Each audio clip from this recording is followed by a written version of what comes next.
नमस्कार, मी संदीप चव्हाण आणि आपण पाहताय टॉप न्यूज मराठी. विधानसभेचं विशेष अधिवेशन पहिलाच दिवस आणि पहिल्याच दिवशी धक्का बसला तो महाविकास आघाडी. सप म्हणजे समाजवादी पक्षानं मविया सोबत फारकत घेत मवियातून बाहेर पडण्याची घोषणा केली आहे. त्यामुळं सपची सायकलनं मवियाचा ट्रॅक सोडला की काय अशी चर्चा आता महाराष्ट्रात सुरू झाली आहे. आणि याच विषयावर लाईव्ह मध्ये माझ्या सोबत आहे संकेत, जो या संपूर्ण विषयाची मूळ भूमिका तर तुम्हाला स्पष्ट करून देईलच, पण त्याचबरोबर सप का मवियातून बाहेर पडतंय, असं काय घडलं की समाजवादी पक्षाला आता मविया सोबत राहण्याची इच्छा उरलेली नाहीये. या सगळ्याच गोष्टींची उत्तरं तुम्ही यातून जाणून घेणार आहात. संकेत, पहिला प्रश्न माझा हाच आहे. मुळातच समाजवादी पक्ष हा आतापर्यंत कायम जिथे जिथे काँग्रेस किंवा त्यांच्यासोबत असलेल्या इतर पक्षांशी जुळून घेता येईल असा प्रयत्न करत आला. 95 पासून सपनं महाराष्ट्रात विधानसभा निवडणुका लढवल्या. या आतापर्यंतच्या सगळ्या 29 वर्षांमध्ये जवळपास 15 आमदार देखील त्यांचे निवडून आले. प्रत्येक वेळी 1-2 असे 4 आमदार पण त्यांची यादी निवडून आलेले आहेत. पण मग यावेळी असं काय घडलं की अबू आझमींनी थेट घोषणाच केली की आता मवियाच्या ट्रॅकवरून आमची सायकल फिरणार नाही. समाजवादी पक्ष जो आहे तो महाविकास आघाडीचं जागा वाटप जेव्हा सुरू होतं, तेव्हापासूनच काही अंशी नाराज आहे असं वाटत होतं. कारण 1-2 नाही तर तब्बल 12 जागांची मागणी जी आहे ती समाजवादी पक्षाकडनं करण्यात आली होती. पैकी महाविकास आघाडीतून 2च जागा ज्या आहेत त्या समाजवादी पक्षाला मिळाल्या किंवा त्या जागेवर महाविकास आघाडीने त्यांना पाठिंबा दिला. उर्वरित जवळपास 7 ठिकाणी समाजवादी पक्षाने आपले उमेदवार स्वबळावर उभे केले. ते जरी विधान भवनात पोहोचू शकले नसते, तरी त्यांनी महाविकास आघाडी असेल किंवा महायुती असेल, या दोन्ही पक्ष उमेदवारांना जी आहेत ती चांगली टफ दिल्याचं पाहायला मिळतंय. त्यामुळं समाजवादी पक्ष जो आहे तो तेव्हापासूनच काहीसा नाराज असल्याचं पाहायला मिळतंय. आज जेव्हा अबू आझमींनी ही घोषणा केली, की आपण थेट महाविकास आघाडीमधून बाहेर पडतोय, त्यावेळी अबू आझमींचा रोख हा काँग्रेस आणि राष्ट्रवादीवर तर होताच, की महाविकास आघाडीमध्ये समन्वय नव्हता. जागा वाटपामध्ये एकमेकांच्या विरोधातच रस्सीखेच जी आहे ती जास्त केली गेली आणि त्याचा परिणाम म्हणून महाराष्ट्रात महाविकास आघाडीला पराभव स्वीकारावा लागला.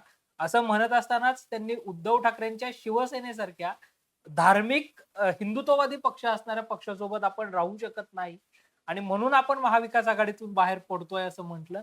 सोबतच काँग्रेस राष्ट्रवादीलाही त्यांनी टोला लगावलं, की नक्कीच, म्हणजे संकेतनी मूळ मुद्दा सांगितला की मुळातच आम्ही सेक्युलर आहोत आणि सांप्रदायिक पक्षासोबत आम्ही राहू शकत नाही. मग याच्या आधी कसे राहिले, मूळ प्रश्न हा आहे. मुळातच लोकसभेपासून जर आता आपण पाहिलं तर समाजवादी पक्ष आघाडीसोबत होती. आत्ताची आपण रिसेंटली 2024 ची लोकसभा जरी बघितली, भले त्यांना एकही जागा मिळाली नसली तरी देखील समाजवादी पक्षाची मतं ही आघाडीनं घेतली. या आघाडीला नाकारून चालणार नाही. नंतर तुला शरद पवारांचं एक स्टेटमेंट आठवत असेल की आम्ही लोकसभेला भले त्यांना जागा देऊ शकलो नाही, पण आम्ही विधानसभेला जागा देऊ. आता यावेळी तू जसं म्हणालास की 12 जागाची त्यांनी मागणी केली होती आणि हे खरं आहे. म्हणजे मूळ प्रश्न असा पडला होता की मुळातच लोकसभा जी 2024 ची झाली, त्या 2024 च्या लोकसभेमध्ये सप म्हणजे समाजवादी पक्षानं उत्तर प्रदेशमध्ये खूप मोठ्या प्रमाणात स्विंग केलं. 37 जागा त्या ठिकाणी निवडून आणत देशातला 3ऱ्या क्रमांकाचा सर्वाधिक खासदार असलेला पक्ष बनला. आणि त्याच वेळी अखिलेश यादवांनी हे जाहीर केलं की यूपी में हुई जीत हमारी, अब है महाराष्ट्र की बारी. आणि मग मात्र स्वबळावर महाराष्ट्रात चाचपणी देखील झाली. पण तरी देखील ठीक आहे, आपण आघाडीत आहोत, आघाडीचा धर्म पाळूयात म्हणून 12 जागांची मागणी देखील केली. त्यामध्ये रावेर होता, अमरावती होता, भिवंडी पूर्व, भिवंडी पश्चिम होता, आणखी त्यासोबत मानखुर्द शिवाजीनगर होता, अणुशक्ती नगर मागितलं होतं त्यांनी, मालेगाव मध्य, धुळे शहर, या सगळ्या ज्या जागा मागितल्या होत्या. पण आघाडीनं यावेळी देखील सफलात चुना लावला, त्यांच्या तोंडाला पानं पुसली आणि अवघ्या 2 जागा दिल्या.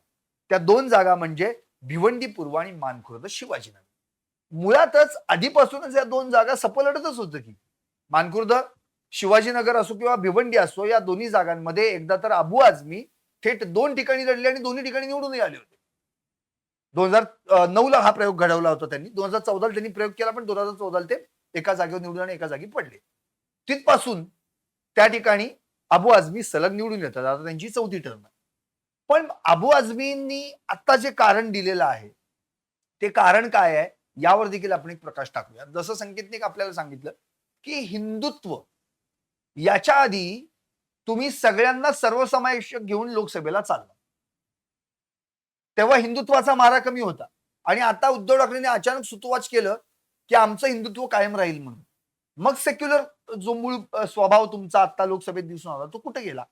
आणि ऐनवेळी 6 डिसेंबर जी बाबरी मशीद पडली, त्यावेळी जो बाळासाहेब ठाकरेंनी त्यावेळी असं म्हटलं होतं, जर या मागे माझे शिवसैनिक असतील तर मला त्यांचा अभिमान आहे. तेच वाक्य ट्विट शिवसेना उद्धव बाळासाहेब ठाकरे पक्षाचे सचिव मिलिंद नार्वेकर यांनी केलं. आणि त्याचाच झटका हा समाजवादी पक्षाला आला. समाजवादी पक्षानं स्पष्टपणे म्हटलं की एके ठिकाणी तुम्ही असं म्हणता की जर बाबरी पाडली असेल त्यांचा मला अभिमान आहे, हे वाक्य तुम्ही रिट्वीट करता. दुसरी गोष्ट याच्यातून तुम्ही दाखवून देता की तुम्ही धर्मनिरपेक्ष नाही, तुम्ही सेक्युलर नाहीये, तुम्ही सांप्रदायिक आहात. आणि आणखी एक महत्वाचा मुद्दा असा की मुळातच हे सगळं घडलं तरी देखील जे उरलेले 2 पक्ष आहेत, काँग्रेस आणि राष्ट्रवादी शरद पवारांची, या दोघांनी याच्यावर भरत सुद्धा काढला नाही. त्यामुळं आज जे विधानसभेच्या विशेष अधिवेशनामध्ये नवनिर्वाचित आमदारांनी शपथ घेण्याचं कामकाज होतं, त्याच महाविकास आघाडीच्या सगळ्या आमदारांनी शपथ घेतली नाही आणि विधान भवनातून बाहेर पडले. पण सपचे 2 आमदार बाहेर पडले नाहीत, त्यांनी थेट शपथच घेतली. तर संकेत, मला तुला हाच प्रश्न विचारायचा आहे. मुळातच सपची सायकल आधीच महाराष्ट्रात पंक्चर झालेली आहे. 9 जागा लढल्या, त्यातल्या 7 सायकली पंक्चर झाल्या, 2 जागाच फक्त 2 सायकल स्वार ते विधानसभेत पोहोचले. एकतर सपची ताकद महाराष्ट्रात सपला वाढवायची आहे आणि अशा वेळी जर आघाडीची साथ सुटली तर मग सपला तर भविष्यात पुढची आव्हानं कशी असतात? मुळात मध्ये समाजवादी पक्ष जो आहे तो आपण धर्मनिरपेक्ष आहोत असं म्हणताना पाहायला मिळत असतो. संविधानिक मूलतत्व जे आहेत ते आपण जपणारा पक्ष म्हणून समाजवादी पक्ष जो आहे तो आपल्याला प्रमोट करताना पाहायला मिळतो. आणि त्याच अनुषंगानं समाजवादी पक्षानं मागच्या काही दिवसांपासून महाराष्ट्रभर काट टाकण्यामध्ये सुरुवात केली. मग त्यांनी धुळ्यामध्ये नव्यानं आपल्या जिल्हाध्यक्षाची निवड केलेली आहे. अगदी पुणे जिल्ह्याला सुद्धा नवीन जिल्हाध्यक्ष जे आहेत ते त्यांनी दिल्याचं पाहायला मिळतंय. एकंदरीत आव्हानं जर आपण बघितली तर महाराष्ट्रामध्ये पक्ष संघटना मजबूत करण्याचं पहिलं तर मोठं आव्हान हे समाजवादी पक्षासमोर असणार आहे. मुंबई आणि बहुतांश जो मुस्लिम बहुल भाग आहे त्या भागातून समाजवादी पक्षाला बाहेर पडणं हे दुसरं जे आहे ते आव्हान असणार आहे. आणि ते ज्या पद्धतीने सांगतात की आपला पक्ष हा समाजवादी पक्ष म्हणजे सर्व समाजांना सोबत घेऊन जाणारा पक्ष आहे, तर ती आपली प्रतिमा जी आहे ती समाजवादी पक्षाला निर्माण करावी लागणार आहे. आणि आपण खऱ्या अर्थाने सर्व समाजांसाठी काम करतोय हे समाजवादी पक्षाला जे आहे ते आगामी काळामध्ये ठासून द्यावं लागणार आहे. आणि हे जर करायचं असेल तर अर्थातच जसा राष्ट्रीय समाज पक्षाने प्रयोग केला होता ते सांगतानाही म्हणजे त्या महायुतीतून बाहेर पडतानाही राष्ट्रीय समाज पक्षाने हेच सांगितलं होतं की आम्हाला आमची ताकद आजमावायची आहे म्हणून आम्ही विधानसभेला महायुतीची साथ सोडतोय. आणि अगदी त्याचप्रमाणे आताही समाजवादी पक्ष जो आहे तो महाविकास आघाडीतून बाहेर पडत आपली स्वतंत्र वाटचाल करताना पाहायला मिळतोय. मात्र सर्व समावेशक होण्याचं मोठं आव्हान जे आहे ते समाजवादी पक्षासमोर असणार आहे. नक्कीच. संकेत, आता ज्या समाजवादी पक्षानं महाराष्ट्रात जागा लढवल्या त्याचं जर आता आपण एक गणित पाहिलं, 2 जागा ज्या आघाडीनं त्यांना दिल्या त्यामध्ये मानखुर्द शिवाजीनगर आणि भिवंडी पूर्व. मानखुर्द शिवाजीनगर मधून महाराष्ट्राचे प्रदेशाध्यक्ष अबू आझमी हे निवडून आले. अर्थात त्यांना फाईट दिली ती अतिक खान, MIMचे उमेदवार, ती खरी फाईट होती. पण इथे खरी मजा होती, ही चौरंगी लढत होती. इथे नवाब मलिक पण होते जे मूळचे सपसे, नंतर ते गेले राष्ट्रवादीमध्ये, म्हणजे सायकलवरून उतरले आणि हातात घड्याळ बांधलं. आणि आता ते परत गेले अजितदादांकडे, अर्थात ते घड्याळच आहे परत तिथे. पण यावेळी त्यांना अणुशक्तीनगर मधून तिकीट न मिळता मिळालं मानखुर्द शिवाजीनगरमध्ये. पण तेच नवाब मलिक हे तिसऱ्या स्थानी गेले. आणि आणखी एक त्या ठिकाणी शिवसेना शिंदे गटाचे एक उमेदवार होते सुरेश बुलेट पाटील. आता ते बुलेट या नावाने प्रसिद्ध आहेत कारण की ते पोलीस असताना त्यांना ते नाव पडलं. अर्थात या ठिकाणी जर आपण पाहिलं म्हणजे खरी फाईट झाली ती अबू आझमी वर्सेस अतिक खान, म्हणजे सप वर्सेस MIM अशी तिथे फाईट आपल्याला बघायला मिळाली. आणि ती खरं म्हणजे मैत्रीपूर्ण लढत होती महायुतीच्या. हे आणखी एक महत्वाचं. म्हणजे महायुतीच्या मैत्रीपूर्ण लढतीत अबू आझमींना उतरावं लागलं. तरी देखील अबू आझमींनी ती सीट आपल्याकडे कायम राखली. त्यामुळे तिथं एक तो धोका होता. दुसरी गोष्ट होती भिवंडी पूर्व. भिवंडी पूर्व ही देखील त्यांचीच जागा होती. एकेकाळी जेव्हा पुनर्रचना व्हायची होती या मतदारसंघाची तेव्हा भिवंडीतून स्वतः अबू आझमी निवडून आलेले होते. त्यामुळे या ठिकाणी रईस शेख हे जे उमेदवार होते मागच्या वेळी ते निवडून आले, यावेळी त्यांनी देखील ती जागा कायम राखली आणि त्यांच्या विरोधात शिवसेना शिंदे गटाचे होते संतोष शेट्टी. अर्थात ते 2 नंबरवर राहिले. पण विशेष म्हणजे या ठिकाणी मनसेचा उमेदवार जो 3ऱ्या क्रमांकावर राहिलेला त्याला मते मिळालीत अवघी 1003 मनोज गुळवी. म्हणजे इथं देखील फाईट झाली ती शिवसेना वर्सेस सपचे रईस शेख यांच्यामध्ये. आता ज्या काही उरलेल्या जागा आहेत याच्यात संकेत खरी मेघ. ज्या काही आपण त्यातल्या अगदी मोजक्या 4 जागा जर आपण आता पाहिल्या भिवंडी पश्चिम. भिवंडी पश्चिम हा देखील काँग्रेस बहुल एरिया आहे, मुस्लिम बहुल एरिया आहे आणि त्या ठिकाणी सपची ताकद आहे. पण इथे स्वबळावर सपला लढावं लागलं. त्यामुळे सपचा उमेदवार हा 2ऱ्या क्रमांकावर गेला आणि रियाज आझमी यांना 38,879 मतं पडली. या ठिकाणी काँग्रेसचं आव्हान होतं. म्हणजे इथं ऑलरेडी सपने सांगितलं होतं की आम्हाला जागा द्या. त्या काँग्रेसच्या उमेदवाराला 3ऱ्या क्रमांकावर जावं लागलं. धुळे शहर इथं देखील सपनं जो उमेदवार दिला तो उमेदवार थेट 5व्या क्रमांकावर गेला. कारण की या ठिकाणी शिवसेना उद्धव बाळासाहेब ठाकरे गट जागा सोडायला तयार नव्हता. त्या ठिकाणी अनिल गोटे यांना उभं केलं जे माजी आमदार राहिलेले आहेत. त्यांना मते मिळाली 24,304. त्यांच्या दोघांच्या हातातून जागा गेली आणि जागा मिळाली थेट भाजपचे अनुप भैया अग्रवाल हे तिथून निवडून आले. भायखळा या ठिकाणी तुला आठवत असेल इथे वारिस पठाण जे मूळचे एमआयएमचे आहेत ते निवडून आले होते. पण या ठिकाणी वारिस पठाण यांना भायखळ्यातून उमेदवारी देण्यात आली नाही. त्यांना थेट भिवंडी पश्चिम मध्ये उतरण्यात आलं. त्यामुळे ते त्या ठिकाणी हरले. आणि भायखळ्यामध्ये मनोज जामसुतकर हे शिवसेना उद्धव बाळासाहेब ठाकरे गटाचे उमेदवार होते. इथं देखील सपचा उमेदवार 5व्या क्रमांकावर गेला. इथे प्रत्येक वेळी बार्गेनिंग करण्यात सपला जागा मिळाल्या नाहीत आणि ज्या जागा मिळाल्या तिथं आघाडीच्याच उमेदवारांविरुद्ध सपला लढावं लागलं. आता जर आपण संपूर्ण महाराष्ट्राचा अनालिसिस केला आतापर्यंत तर त्या ठिकाणी सपनं 95 पासून निवडणूक लढवायला सुरुवात केली. 95 मध्ये 3 जागा, 99 मध्ये 2 जागा म्हणजे जिंकलेल्या. 2004 मध्ये सर्वाधिक म्हणण्यापेक्षा 0 जागा लढवल्या. 95 हाती लागले 0. इथे अबू आझमी सुद्धा पडले. 2009 ला 4 जागा निवडून आल्या, 2014 ला 1 निवडून आली, 2019 ला 2 निवडून आल्या आणि 2024 ला आता 2. हे प्रश्न हाच आहे संकेत की सपनी ज्या ज्यावेळी आघाडी गेली काँग्रेस मित्र पक्षांसोबत त्यावेळी स्वतःचं नुकसानच करून घेतलेलं. मग आता जसं तू म्हटलायस की सप समोर आव्हान आहे. पण सपचा एक सगळ्यात मोठा प्रॉब्लेम हा आहे की सपनी संपूर्ण महाराष्ट्राचे केडर तयार करायला पाहिजे. संपूर्ण महाराष्ट्रामध्ये आपली जी ताकद उभी करायला पाहिजे ती ताकदच उभी करून दाखवलेली नाही. उदाहरणार्थ वंचित 200 जागा लढतं, बसप 237 जागा लढतं आणि तिथं सप फक्त 9-10 जागा लढतं. तर सपला या आघाडीपासून दूर राहण्यानं फायदा होईल की तोटा होईल काय वाटतं? एकंदरीत जर आपण पाहिलं तर समाजवादी पक्ष हा अर्थातच मुस्लिम बहुल भागामध्ये जास्त पक्ष असल्याचं पाहायला मिळतं.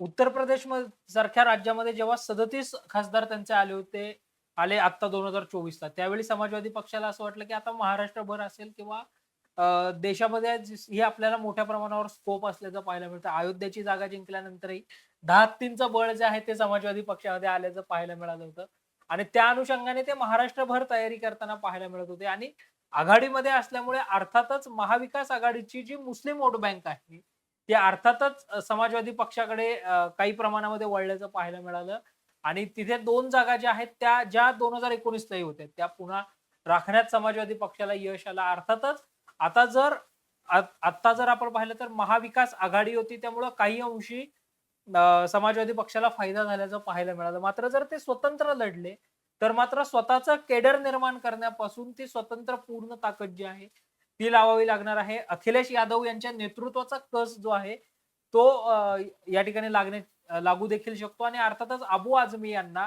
मानखुर शिवाजीनगरच्या बाहेर संपूर्ण महाराष्ट्रभर पळून आपली संघटना वाढवण्याचं आव्हान जे आहे ते देखील असणार आहे. नक्की तू आता अखिलेश यादवांचं नाव काढलंस ते अत्यंत महत्वाचं आहे, कारण की मुळातच अखिलेश यादवांची मागणी होती 12 जागांची, जागा मिळाल्या 2 आणि आता अबू आझमींनी इशारा पण दिलेला आहे, की आम्ही तर बाहेर पडतोय, पण शेवटचा निर्णय हा अखिलेश यादव घेतील.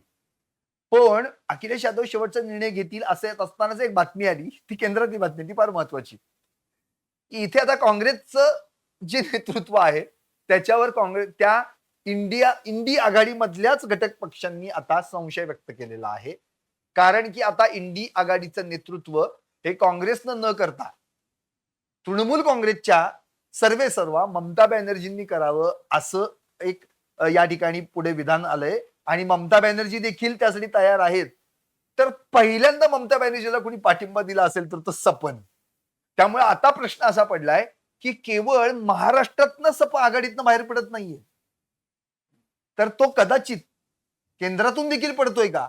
असा प्रश्न देखील उपस्थित होतोय आणि काँग्रेसने भले याच्यावर नाराजी दर्शवली असेल, पण इतर पक्षांनी मात्र याला दुजोरा दिला असं दिसतंय. कारण आपनं तर ऑलरेडी जाहीर करून टाकलंय, की दिल्लीतल्या विधानसभा आम्ही स्वबळावर लढवणार. त्यामुळे तुला आता काय वाटतंय, ममता बॅनर्जी नेतृत्व इंडिया आघाडीचं स्वीकारू शकतील का? जर त्यांनी हो म्हटलं किंवा तशी तयारी दर्शवली, तर अखिलेश यादव त्यांना पाठिंबा देतील, कारण की मुळातच अखिलेश यादवांकडे चांगल्या संख्याबळ पण आहे. आणि तसं झालं तर मग इंडिया आघाडीत जर काँग्रेसच्या नेतृत्वापासून दूर गेली, तर मग इंडिया आघाडीलाच फटका बसेल.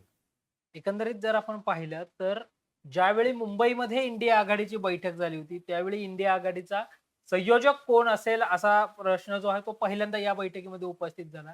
नंतर दिल्लीमध्ये अशोका हॉटेलमध्ये जेव्हा दुसरी बैठक झाली या अनुषंगाने, त्यावेळी ज्यावेळी ममता बॅनर्जींचं नाव समोर आलं होतं, त्यावेळीही समाजवादी पक्ष असा पक्ष होता, की ज्यांनी पहिल्यांदा आपला पाठिंबा देऊन टाकला होता. नंतर आम आदमी पक्षानेही असं सांगितलं, की जर ममता बॅनर्जी नेतृत्व करत असतील तर आम्ही त्यांचं स्वागतच करू. शेवटी महिलांना पुढे घेऊन जाणं हीच आपली संस्कृती आहे. महिलाही राजकारणामध्ये आल्या पाहिजेत आणि ममता दीदींसारख्या कणखर महिलेची जी आहे ती देशाला गरज आहे. त्यामुळे त्यांनी इंडिया आघाडीचं संयोजक पद स्वीकारलं तरी आम्हाला चालेल. मात्र पुढे जर आपण पाहिलं तर लोकसभेची निवडणूक गेली, विधानसभेची निवडणूक गेली. हा प्रश्न मात्र कायम राहिला, की इंडिया आघाडीचं संयोजक कोण असेल? त्याला पर्याय म्हणून त्यांनी समन्वयक नेमले. आता पुन्हा एकदा महाराष्ट्रामध्ये ज्यावेळी महाविकास आघाडीला फटका बसला, केवळ महाराष्ट्रातच नव्हे तर ज्या पोटनिवडणुका होत्या राज्यामध्ये, त्या ठिकाणी महाविकास आघाडी आणि इंडिया आघाडीला ज्यावेळी फटका बसला, त्यावेळी पुन्हा एकदा हा प्रश्न उपस्थित झाला, की आता इंडिया आघाडीचं नेतृत्व कोण करणार? जे आता काँग्रेस पक्षाकडे आहे, जे युपीए पासून पूर्वीच्या आघाडीपासून चालत आल्याचं पाहायला मिळतंय. त्यामुळे आता जर ममता बॅनर्जींनी पुन्हा संयोजक पदाची जबाबदारी घ्यावी असा आग्रह असताना समाजवादी पक्षाने पुन्हा एकदा आपला पाठिंबा जो आहे तो ममता बॅनर्जींना दिल्याचं पाहायला मिळतंय. मात्र काँग्रेस पक्षाचा प्रमुख विरोध जो आहे तो याला असल्याचं पाहायला मिळतं. कारण काँग्रेस पक्षाची अशी भूमिका आहे, की युपीएचं नेतृत्व हे सोनिया गांधींनी केलेलं आहे. त्यामुळे इंडिया आघाडीचं नेतृत्व ही गांधी परिवाराकडेच राहावं. मग सोनिया गांधी असतील, राहुल गांधी असतील किंवा वायनाडच्या नवनिर्वाचित खासदार प्रियांका गांधी वाड्रा असतील, तर यांनी इंडिया आघाडीचं नेतृत्व करावं अशी काँग्रेसची भूमिका असल्याचं पाहायला मिळतंय. मात्र महाराष्ट्रामधले जे पक्ष इंडिया आघाडीमध्ये आहेत, मग ज्याच्यामध्ये स्वतः शरद पवारांचा राष्ट्रवादी काँग्रेस पार्टी शरदचंद्र पवार पक्ष असेल किंवा उद्धव ठाकरेंचा शिवसेना उद्धव बाळासाहेब ठाकरे पक्ष असेल, हेही ज्यावेळी संयोजक पदाचा प्रश्न येतो त्यावेळी काहीसा समझोता करण्याच्या किंवा सामंजस्याच्या भूमिकेत असतात, की कोणी नेतृत्व केलं तरी आम्हाला चालेल. शेवटी आपल्याला देश पुढे घेऊन जायचा आहे आणि देशाचा विकास करायचा हम्म. वगैरे. पण आता जर आपण पाहिलं तर पुन्हा तोच पेच प्रसंग निर्माण होऊ शकतो आणि इंडिया आघाडीतलं म्हणजे प्रमुख पक्ष एका बाजूला आणि काँग्रेस एका बाजूला आणि मग त्यातून पुन्हा हा संयोजक पदाचा प्रस्ताव जो आहे तो तसाच बारगळत राहण्याची शक्यताही निर्माण होतीये. नक्कीच. आणि अगदी आता शेवटाकडे आणि शेवटचाच एक महत्वाचा मुद्दा तो आपण आपल्या प्रेक्षकांना मांडूयात. आत्ता जे महायुती आणि महाविकास आघाडी विधानसभेत ज्या काही जागा मिळाल्या त्याची जर आपण संख्याबळ पाहिलं, तर आत्ता महायुतीकडे जे संख्याबळ आहे ते 237 आहे. त्यामध्ये भाजप 132 आहे, शिवसेना 57, अजित पवार 41, नंतर आर-वाय-एस-पी म्हणजे रवी राणांचा जो पक्ष आहे त्याला 1 जागा, आर-एस-व्ही-ए म्हणजेच यड्रावकर, राजेंद्र यड्रावकर त्यांची 1 जागा, अपक्ष 2 आहेत, जुन्नरचे शरद सोनावणे आणि चंदगडचे शिवाजी पाटील आणि रासप 1 रत्नाकर गुट्टे असे 237 आहेत. यांच्यात काय कुठं संख्याबळ कमी झालेलं नाही. पण जर सपचे 2 उमेदवार हे जे आमदार आता बनलेले आहेत, ते जर आघाडीतून बाहेर पडले, तर मुळातच आघाडीकडे आधीच संख्याबळ कमी. म्हणजे 46 ही त्यांची टोटल फिगर 3 पक्षांची, घटक पक्षांची मिळून होते. म्हणजे उद्धव बाळासाहेब ठाकरे पक्ष 20, काँग्रेस 16 आणि शरद पवार 10. याच्यात माकप 1, शेकाप 1 आणि सपचे 2 असे मिळून 50 होते. आता ते जर 2 पडले, बाहेर गेले आघाडीतून, तर 48च उरतात. म्हणजे आणि MIM 2 जे तटस्थच आहेत. MIM 1 म्हणजे जो तटस्थ आहे. त्यामुळे आता आणखी संख्याबळ घटतंय. तर हा संख्याबळ घटण्याचा परिणाम निश्चितपणे महाविकास आघाडीच्या एकंदरीतच जे विरोध करण्याची ताकद जी सभागृहात लावायची असते, त्या अँगलनी निश्चितपणे कमी होऊ शकते, ती धार कमी होऊ शकते. आणि तुला आता अगदी शेवटचा प्रश्न, की जर मग आघाडीतून बाहेर पडले सपचे हे 2 आमदार, तर मग ते महायुतीकडे जातील का? आणि गेले तर कुठल्या पक्षाकडे जाऊ शकतात? महायुतीमध्ये जर असा निर्माण झालं की महायुती सोबत जायचंय, तर अर्थातच पहिला पर्याय किंवा फर्स्ट प्रेफरन्स जो आहे तो अजित पवारांच्या राष्ट्रवादी काँग्रेस पक्षाला राहू शकतो. कारण महायुतीमधले दोन्ही पक्ष भाजपा आणि शिवसेना हे हिंदुत्वाच्या मुद्द्यावर नेहमीच आक्रमक राहिल्याचं पाहायला मिळतं. मग नवाब मलिकांचा प्रचार आम्ही करणार नाही इथपर्यंतची टोकाची भूमिका भाजपाने घेणं असेल, किंवा वेळोवेळी भाजपाचे नितेश राणे किंवा अगदी गोपीचंद पडळकर सुद्धा असतील, जे हिंदू जनाक्रोश मोर्चाच्या माध्यमातून हिंदुत्वाची भूमिका मांडताना पाहायला मिळतात. एकनाथ शिंदेच्या शिवसेनेचा तर ते नेहमी सांगतात की हिंदुत्वाच्या मुद्द्यावर जायचं होतं, म्हणून तर आम्ही मूळ शिवसेनेतनं उठाव केला आणि आम्ही आमचा स्वतंत्र पक्ष किंवा आमचा शिवसेना, खरी शिवसेना म्हणून आम्ही जे आहे नावारूपाला आलेलो आहोत, ते हिंदुत्वाच्या मुद्द्यावर हिंदुत्वाचे विचार पुढे घेऊन जातोय.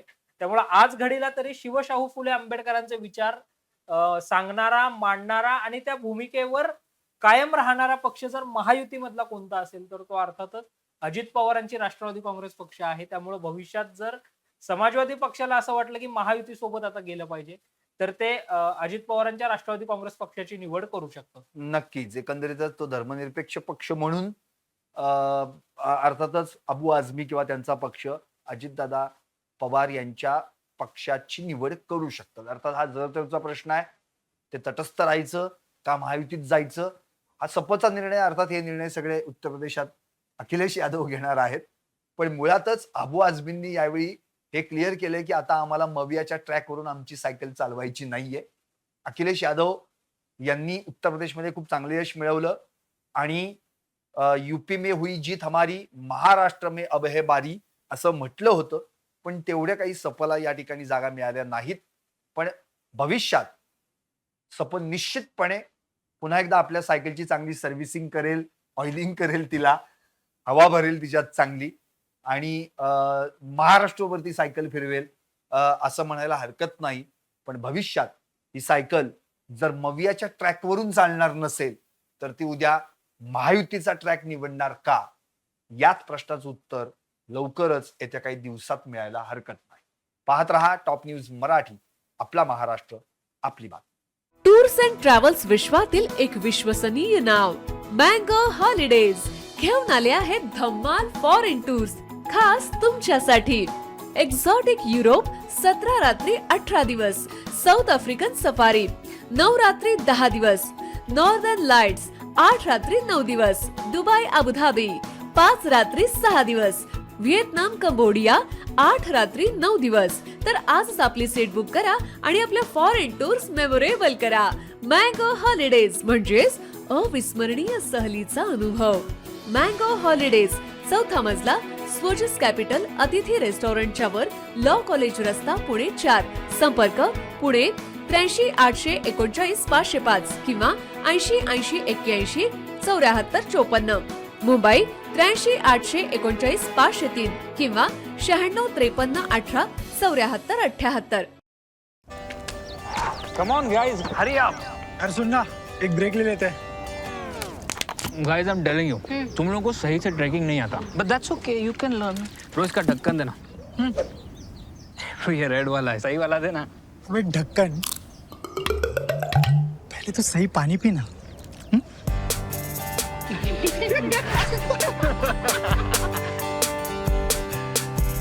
Manikchand Oxyrich, proudly Indian.